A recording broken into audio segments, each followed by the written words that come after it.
નમસ્કાર, પાટનગર નેટવર્ક ન્યૂઝમાં આપનું સ્વાગત છે। હું છું દિવ્યા, આપની સાથે નજર કરીશું નેટવર્ક ગુજરાત પર।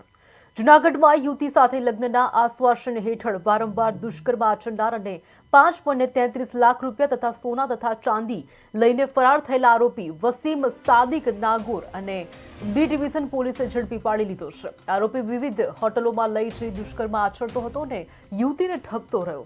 વસીમ નાગોરા વિરુદ્ધ જૂનાગઢ, રાજકોટ અને પોરબંદરમાં મળીને કુલ 9 જેટલા ગુનાઓ નોંધાયેલા છે। હાલ પોલીસે આરોપીને કસ્ટડીમાં લઈને વધુ પૂછપરછ હાથ ધરી છે।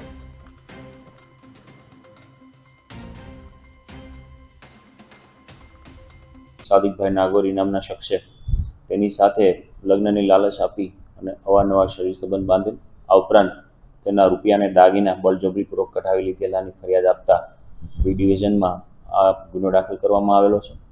આ યુવતી પોતે પ્રાઇવેટ બેંકમાં જોબ કરતી હોય તેવા સમયે ઇન્સ્ટાગ્રામ મારફતે આ વસીમ નાગોરા તેના કોન્ટેક્ટમાં આવેલો અને ત્યારબાદ બંને મોબાઈલથી એકબીજા સાથે વાતચીત કરતા હોય તેવા સમયે આ યુવતીના ડોમેસ્ટિક વાયોલન્સનો કોર્ટમાં કેસ શરૂ હોય એ બાબતની જાણ થતાં આ વસીમે તેને જૂનાગઢ ઝાંઝડા ચોકડીની બાજુમાં આવેલી એક હોટલમાં મળવા બોલાવી અને પોતે આ યુવતી સાથે લગ્ન કરશે તેવો વિશ્વાસ આપી તેની મરજી વિરુદ્ધ શરીર સંબંધ બાંધેલો। ત્યારબાદ બંને રાજકોટ પણ અવારનવાર મળેલા અને ત્યાં પણ આ યુવતી સાથે લગ્નની લાલચ આપી અને શરીર સંબંધ બાંધેલા।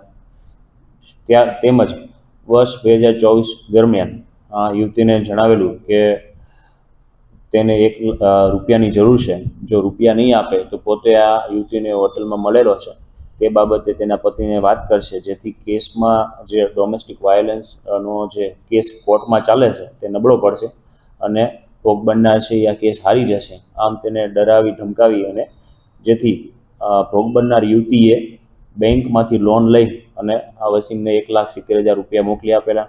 ત્યારબાદ પણ રૂપિયાની જ્યારે જરૂર પડતી ત્યારે આ ભોગ બનનાર યુવતીને હેરાન પરેશાન કરી તેમની પાસેથી તેમના દાગીના ઉપરાંત મોબાઈલ ફોન અને અન્ય રોકડ છે એ બળજબરીપૂર્વક કઢાવેલા।